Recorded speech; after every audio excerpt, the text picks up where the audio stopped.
it isn't that you say, hey, what are you willing to pay for this? That's not the question. You've got to say, tell me about what you're really trying to solve for here. And how big a problem is this to you? And what would make you feel spectacular? And then let's talk about the technical realities. And then let's talk about a price. Coffee's for closers only. So we've established my proposal is sound in principle. Now we're just haggling over price. Let's see how much we're going for on eBay. Man, it's the same as Dunkin' Donuts. Costs 15 times the price. Today's podcast is sponsored by Jennings Executive Search. I had a great conversation with John Jennings about the skills needed in different pricing roles. He and I think a lot alike. If you're looking for a new pricing role, or if you're trying to hire just the right pricing person, I strongly suggest you reach out to Jennings Executive Search. They specialize in placing pricing people. Say that 3 times fast. Welcome to Impact Pricing, the podcast where we discuss pricing, value, and the smooth relationship between them. I'm Mark Stiving, and my mission is to help your company win more business at higher prices. And helping us do that today is our guest, Mark Stouse. Here are 3 things you want to know about Mark before we start. He's chairman and CEO of Proof Analytics. He was 2020 top 10 most influential analytics leaders. And he was CMO, CCO at Honeywell Aerospace, so he has tons of experience. Oh, and he also hosts his own podcast called Accelerating Value. Welcome, Mark. Hey, it's a pleasure. It's going to be fun. Great about the first name Mark, you know, I mean.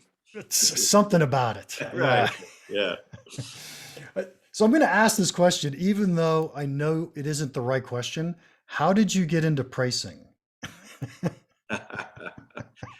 You know, I probably like a lot of people whose job is not directly related to pricing, I kind of edged into it, right?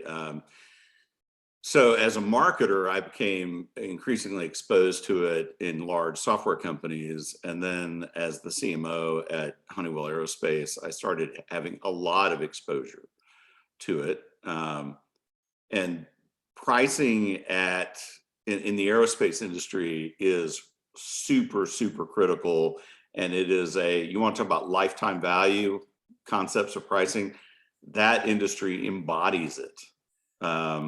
And you won't see it actually, flip over to a green light for years on a particular deal, right? And so, the idea of a weighted average and all this kind of stuff really becomes really important there. So then I became, I started Proof Analytics, which is an analytics software company, SaaS company. And I had to come to grips with the reality of pricing, like in a direct sort of way, not like, hey, I've got this huge team and they're going to help me figure it out kind of way. And that there's a lot of market inertia behind us and all this kind of wonderful stuff. And so it got extremely real very quickly. And you always, I think SaaS companies, founders always start in the wrong place. And we did too, right? And so we had to learn all that. Yeah, one of many things I find fascinating is when we start companies, when a CEO or someone starts a company, the CEO actually is responsible for pricing. There isn't anybody else that's going to go figure that out unless you fall into $1 million and go hire a team. But in truth, this is my baby. It's my idea, my product. I got to go price it. So how did you do that? How did you make those decisions? Well, in my case, I wrapped myself in a cocoon of advisors, right, that I trusted, who really did have a lot of that knowledge. I think that the challenging part is that there's a lot of disagreement within that world about pricing models. And so at the end of the day, it wasn't like I had to choose between 2 basic models. There was kind of like maybe more like 4 or 5 that were being strenuously advocated, right? So I went out to, so we already had some pretty pretty serious early customers. And I went out to them and I said, hey, what do you think? And they helped me narrow it down to like 2. But I still ultimately, together with my team, had to make a call. And I think that we went for kind of a very, very traditional SaaS pricing model, which probably would have been right on the money 5, 6, 7 years earlier, but was already starting to show its age. And then also, you know, cash is king in a startup, and you're trying to generate as much as possible while at the same time having relatively little to offer people, right? Because you've got your MVP, your minimum viable product, and so, you know, it's kind of like, I got a little bit of stuff that's really, really cool, and I want to charge you maximum dollars so that I can make this work, right? And of course they didn't. That's not the way a customer sees it at all. No. So one of the biggest problems with starting a SaaS company is that cash flow issue, right? Right. If you assume, just for rough math for a second, I'm going to create $1 million on-prem software application and I sell it for $1 million. Well, if I'm doing that in SaaS, as a general rule, you divide that by 30 or 35 or something like that, and that's how much monthly revenue you get. And that just doesn't pay the bills. That's right. You got to do that many, many, many times, right? Or you have to raise a lot of money, or both, right? or Somehow you magically keep your nut small, right? yeah, that's the thing. You got to keep it small. Well, it sounds like the little conversation we had ahead of time, it sounded like you said, well, let's get into consulting so that we can get money up front. Is that a true statement or no? I think that initially we did do a fair amount of consulting because we just didn't have that much of a product, you know, in the earliest days, right? I mean, today it's really serious, but 6 years ago or so, right, it was pretty basic. And so we had to augment it with more traditional consulting kind of services, which are very expensive to mount, right? Not only do they jack the cost to the customer quite a bit, right? And it's in one sense antithetical to the idea of SaaS, right? But you have to pay these people, right? And they're not cheap, right? And then you've got to, so let's say that you're paying them $200 an hour, which is sort of the going rate for a data scientist these days in the open market, right? And then you've got to multiply that, right, to make money off of it at all. And I don't even mean be profitable on it. I mean actually have some money for yourself, right? You know, and so you rapidly get into a situation where you're above market in terms of what a customer is willing to pay. So then you have to squeeze. I mean, you want to talk about a lesson in the reality of economics, start a SaaS company and you will learn more than you ever dreamed was out there. Yeah. So what I love about starting out in consulting in the story or the way you think about it is if you can get a customer to pay you those ridiculous amounts of money to have somebody come in and do the consulting and set everything up and figure out what your problems are, you have really found a place where customers are getting value for your product. And if you can take that and shift it into a SaaS product later, this is like the holy grail, right? You've proven it by charging people tons of money, and then you create a product where we just charge you a lot of money, and now we're profitable. Right, and I think that is very much where we are today, right? So the analytics that we have automated are not new. They've been around for a long time. They're the heart and soul of mainstream data science. So we're talking about multivariable, linear, and nonlinear regression.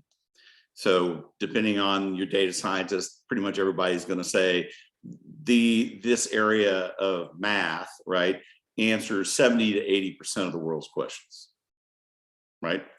So this has historically been offered purely as a consulting kind of arrangement. And you get one or two models that are updated every 6 to 12 months. And so essentially you have a really high latency on the recalc, which robs a lot of the value from the whole thing, whole experience. And then you're paying $2.5–3 million a year to a consultancy to do this. And so the problem has been not the math and not even the data, it has been the issue of how do we operationalize analytics so that everybody is able to make a better decision today than they were making before when they didn't have analytics, right? So it really is taking the existing reality and making it better, faster, cheaper. And so we have significantly disrupted the old consulting model in exactly the way that you were just describing. Yeah, so many things are coming to mind. One of the things is I wish that you could teach pricing people how to do analytics. Well, yeah, because I mean, one way to look at pricing is that it's a probabilistic exercise, right? What is the probability that 80% of my addressable market is willing to pay me this versus this? Yep.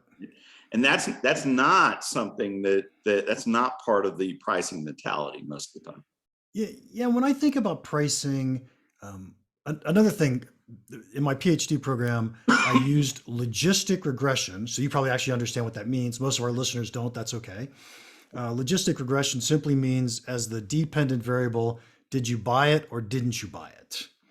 Right. And so then you could throw in tons of different things to understand what was important. Price obviously is one of those, Right. but you could say, was there an end aisle display that week?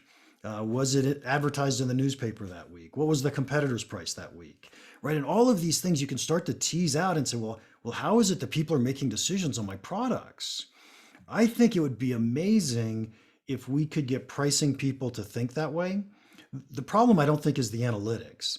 I think the problem is writing the equation, thinking in terms of the equation. Does that make sense to you or no? Oh yeah, I mean, so number one, there's tons of research out there that talks about the fact that the unaided human brain maxes out at around 3 or 4 variables. And if significant amount of time lag is impacting one or more of those variables, right, then your head explodes, right? So this is actually where,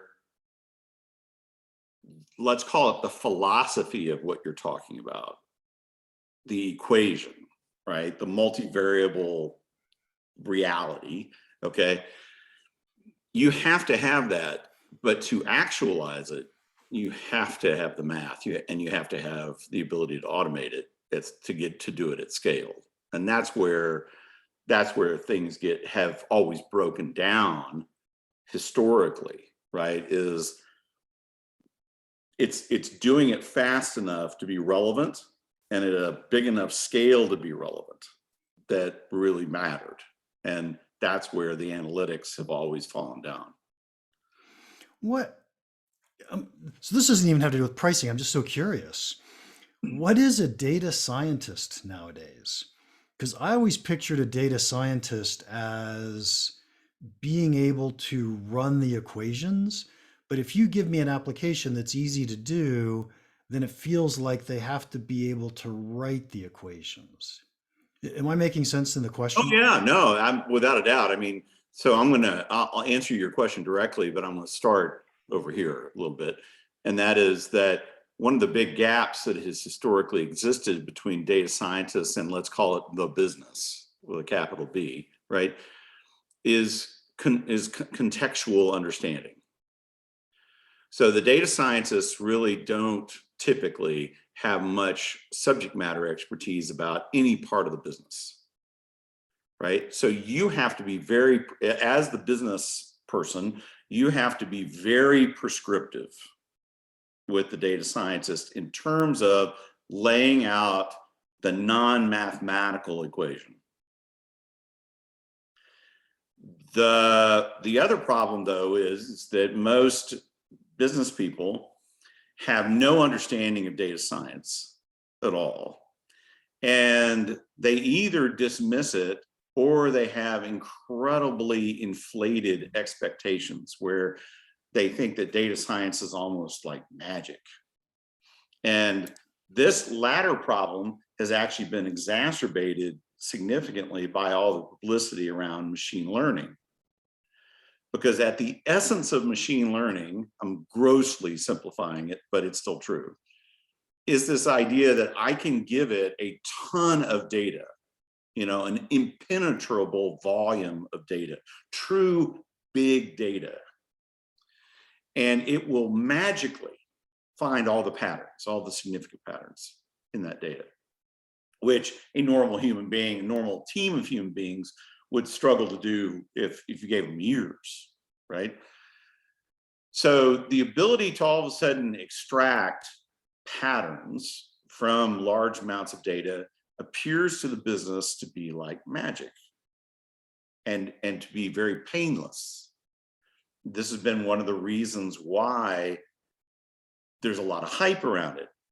But if you go over to the data scientist side, they're like, do you have any freaking idea how much data you have to train the machine learning to operate and then to maintain it? You have to basically have true big data, right? That checks all 5 definitions of big data. It's not just about having a lot of data. A lot of data, you can have a lot of data and it can all be small data, not big data, right? And so all these things are actually in conflict with each other, and we can call it, for the purposes of pricing, expectations and reality, right? So today, the data scientist is, in fact, there was a great, I'll send it to you when we're offline. There's a great article that came out today that was talking about, so how does a data scientist's day break down today versus in the past? And in the past, it was a significant amount of what's called data engineering, right? It was the unsexy part of it. It was like 80% of the whole deal. Now it's dropped to about 40% because of different tools, but it's still significant, right? So it's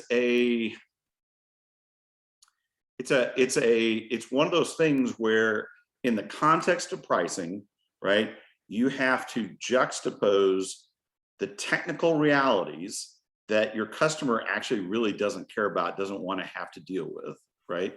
But you have to price it to deal with these things while at the same time preserving a sense of awe and magic around it. And that is actually really hard. So I do enjoy data scientists. I find them a lot of fun. But I want to jump back. Let's jump back to pricing. And since you're so willing to talk about your company for a second, let me ask some pretty hard pricing questions, if I may. At least I think of them as pricing questions. When I think of pricing, I think companies tend to have 3 key value levers that they get to pull. And those 3 value levers, by the way, are your market segment, your packaging, and your pricing metric. And the hardest of those 3 by far, I think, is the pricing metric in most cases, especially for SaaS companies. Yeah, I agree. So a pricing metric is, what do you charge for? First off, what do you charge for? And then secondly, how did you make the decision? Why is that the right thing to charge for?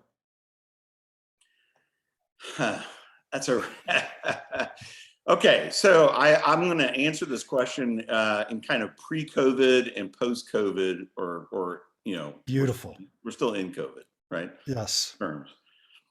So pre-COVID, it was all about maximizing ROI, penetrating this huge question that the business had about marketing, for example, but not just marketing. I'm paying $150 million for marketing every year. What am I getting in return? What is that? Right? Really? And it was one of those things that I think everybody really cared a lot about, sort of. But as long as past was prologue and everybody was booming, so this, we're now talking about 2016, 2017, 18, 19, right? It was kind of seen in the end as being a nice to have, because past was prologue in most people's minds, right? Regardless of how true that actually was at the time, that's the way it was seen.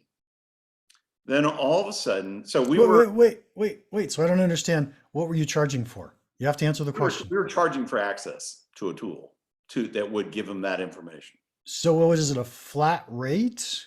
Was it per user? No, it was, we actually charged in blocks of models. So we wanted it to be very much tied to value, for real and perceived value. And we wanted it scalable, right? And so we would say, hey, you buy a block of 10 models, you use that up, you buy more, right? And there's a lot of very successful software companies that use that model. So when you say a block of models, you're essentially, in my mind, I don't understand what a model is, but I'm thinking, is that an equation? Is that I'm going to go test this theory? So the way you have to look at it briefly is 10 models equals 10 questions. I have 10 things I want to know. So let's briefly take a detour into the scientific method of inquiry, right? I have a question. In return, I have a hypothesis that I posit, right? This is essentially, if you're a marketer or a business person, this is why I am doing what I am doing right now, right or wrong, right? I'm doing what I'm doing because I believe at some level it's having a positive impact, right? Right. So is my Facebook spend impacting my conversion rates? Correct. Right. So, and it could be anything. And Right. it is literally anything, right?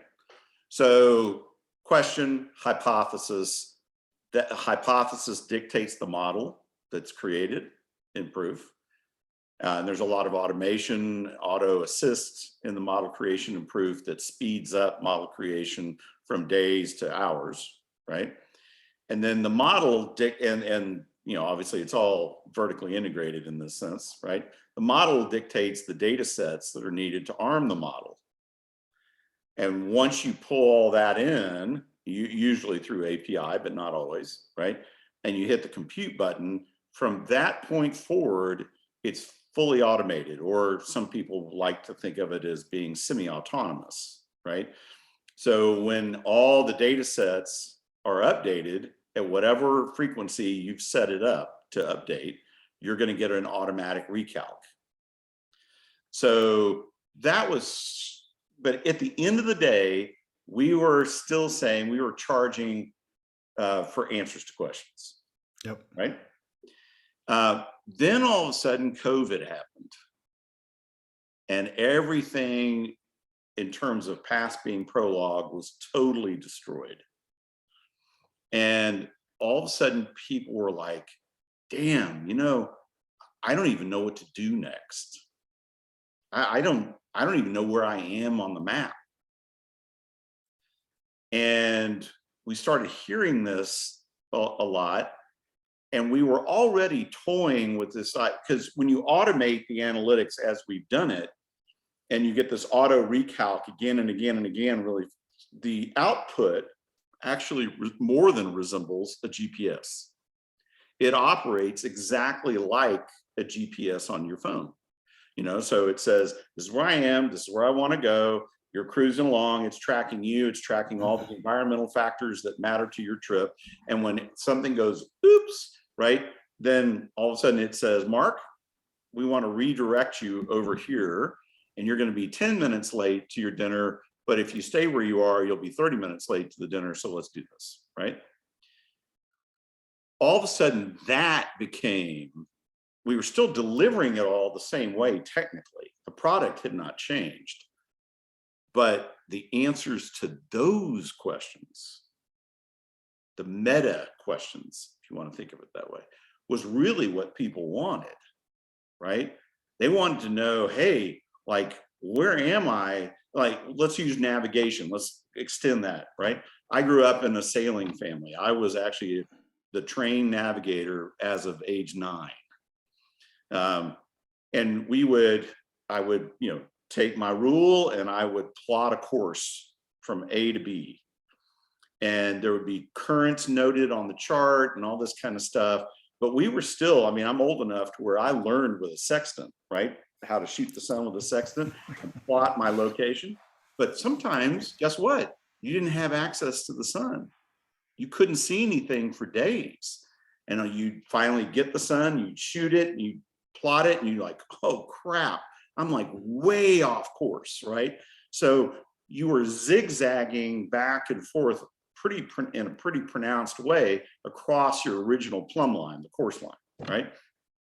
That is exactly what's been going on in business the last 2 years, right? And so if they can collapse the zigzag, they can tighten it up where you don't have this huge area of waste and this huge area of waste and this huge area of waste, that matters, right? If they can go to their board and say, hey, not only do we understand the multivariable effects of all this, right? At least as within our containerized version of reality, but we can actually navigate based upon headwinds and tailwinds and all this kind of stuff. That was huge. That was tectonic. And so our average deal size just pretty much tripled. So did the pricing metric change, or are you still charging by the model?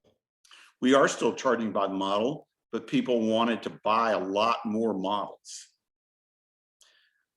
They were jumping in with both feet relative to, like our average deal size 2.5, 3 years ago was around 50 or 60K year one. Now it's around 160, 180K year one. Nice. So, yeah. So, Nice. that is, So yeah, go ahead. if you don't mind, I'm going to push back a little bit Yeah. on your pricing metric. Yeah. And what I like to do whenever I think about a pricing metric is, you said it up front, is it correlated with value? Mm-hmm. Right? The more value someone gets, the more we should charge. And it almost seems to me that if I'm a small company and I can answer a question, I'm going to get less value than if I'm a big company and I answer that same question. It also seems to me that depends on what is causing you risk.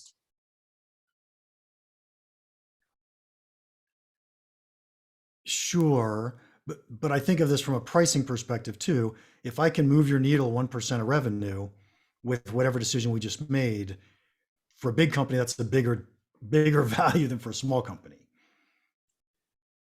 Yes.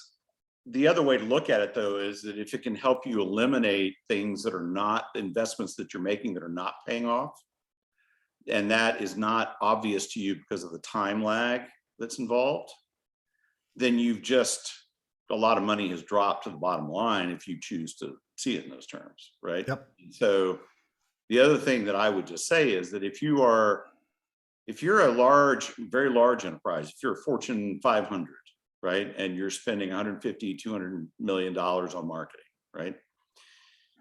What you are really after is maximizing the upside and minimizing the negative impact to EPS from bad investments. Yep. That's what you're really after. If you are a much smaller company, but smaller is relative, right? You're really trying to avoid, among other things, being a two-time loser. So the negative cash flow impact on a small company from a bad investment is really huge. And if you can prevent that from happening, you are in a really good place, right? So it really depends. That's why I say it really depends on what's at risk. Always. If it's opportunity cost, it's always opportunity cost, but it's more existential in a large company, in a small company than in a large company, right?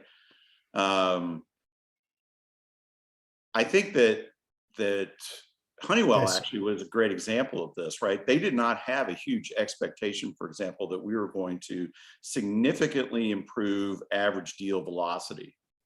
And so when we did that, we increased average deal velocity 5% over a 2-year period. That got, 11, $12 billion moving 4 to 5% faster, right? That was huge impact on cash flow, which was actually far more significant to them than top line growth. Our impact again on something like op income, so margin, right, was far more important to them than top line growth. So I think you do have to say what, and this is where it's very situational, what matters most? What are people really trying to solve for? Yep. No, I agree completely. And kind of what I was trying to get at isn't that I know a better pricing metric. It's that the pricing metric doesn't truly capture value, and there might be a better one there. Okay. And so Yeah. you could take Honeywell as an example and say, look, I can move top line growth, and they go, I don't really care. I care much more about velocity of sales. Okay, awesome. So one of them I would pay more for than the other. Right. I think that the challenge, particularly in large companies, is they love predictability on pricing, right? So if you go in there with a true value-based model that says, if we save you, 10 gazillion dollars, we're going to take, 1/10 of 1% of that. Emotionally, you've hit the hot button, and bureaucratically ain't going to happen. Yep. Right. And so what you have to kind of ride this fence on pricing between those two realities. Right. And so one of the ways we look at our pricing model also is as an indicator of customer success. Right. So if they are buying more models, ipso facto, right, they are very, very pleased with what they're seeing so far, and they want more of that. Yep. Now, at some point, and this is true for almost any company in my experience, they're going to plateau. They may not permanently plateau, but they are going to plateau. It's just reality, right? And so the real issue in the long term with I think enterprise SaaS is the sustainability of the solution success, right? And so this is where being able to deliver more than expected, charge more, but not, rape and pillage like some software companies do, right, on pricing, is what ultimately builds the customer loyalty that you're ultimately after, right? And so the intersection of customer loyalty and pricing is also a piece that is usually ignored, because pricing is seen in a very short cycle sense rather than something that's of a longer time horizon. Yeah. The thing I like about SaaS is that we think a lot about lifetime value of customers, right? We have formulas to calculate what's the lifetime value of a customer. So I think it's one of those things that until COVID, you heard a lot of conversation about, but it wasn't real. Not really, right? Companies were focused very much on the quarter. They were they put very little into customer support. They put an absolute minimum into customer support. And so it was COVID that once again, and let us count the ways, that COVID has done this in our society. It totally upended this reality, and people were just like, I'm not putting up with this anymore, right? And so, and the very thing that everyone was so excited about pre-COVID, which was, I don't have to actually interact with a human being. I can just use my SaaS tool and it's all gonna be great. Right? Wait, we call that product-led growth. Okay, go ahead. That now they want to talk. Now they want to talk to and the customer support, the customer success operations, the human being has become key to the success of SaaS, which it probably really and truly always was or should have been, right? There was just this, in retrospect, I think, unhealthy obsession, with 90% profit margins. Yeah, the thing I love about SaaS from I guess from an altruistic point of view, or however you want to look at that, is in traditional businesses, I could sell you a product, and if you never used it, I didn't really care. I got your money. Life is good. I agree. In SaaS, I actually have to care if you're getting value out of my product or not. And so I just love that. Yeah, I think that so I know what you mean, and I'm not disagreeing with you, but I will say that I think that has been something that people have said more than they have actually done. Right. And all you have to do is look at Forrester has some amazing churn data over the last, say, 7 years, and it's just a steady build. Right. Frustrations are going up, and yet these companies are being sold, they're being flipped, for huge multiples, which clearly the attrition, is baked into this number in some way, right? Either by omission or commission, it's baked in. And so nobody is really focusing on that, or hasn't been focusing on that until the last, say, 12 to 18 months. Nice. Not in a operational, real, we're going to get to the nitty gritty on this deal, right? Because it's been sort of like Al Gore's Inconvenient Truth, right? It's, if we can just ramp it hard enough and sell it fast enough where the churn is not immediately apparent, that's what you see a lot of. Yeah. Mark, we're already over time. I'm so enjoying this conversation, but we have to ask the last question. Sure. What's the one piece of pricing advice you would give our listeners that you think could have a big impact on their business? So it's the one that seems so so not what you want to do, right? You really need to ask your customers, and it feels when you do this like you are giving up your negotiating position, it just feels so wrong in so many ways. It isn't that you say, hey, what are you willing to pay for this? That's not the question, right? You've got to say, tell me about what you're really trying to solve for here, and how big a problem is this to you? And what would make you feel spectacular?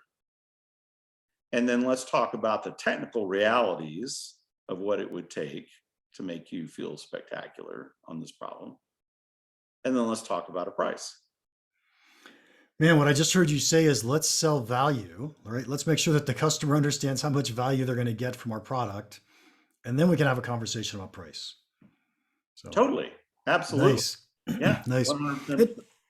And by the way, here's a question that I teach people a lot that you can ask if after you've convinced them of value or talked about value and you want to know what they're willing to pay. Ask the question, how much do you think other people would pay for this?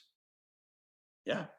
And then they're not negotiating with you. They're much more likely to give you a more honest answer. So nice. Mark, thank you so much for your time today. If anybody wants to contact you, how can they do that? So I'm very active on LinkedIn, so that's probably a really awesome way to reach me. You can also reach me by email if you prefer that. I don't actually, I'm not really good with email, but it's Mark, M-A-R-K .Stouse, S-T-O-U-S-E @proofanalytics.ai. Perfect. And we'll have those in the show notes so people can find you. And episode 156 is all done. Thank you so much for listening. If you enjoyed this, would you please leave us a rating and a review? And if you have any questions or comments about this podcast or pricing in general, feel free to email me, mark@impactpricing.com. Now, go make an impact. Thanks again to Jennings Executive Search for sponsoring our podcast. If you're looking to hire someone in pricing, I suggest you contact someone who knows pricing people. Contact Jennings Executive Search.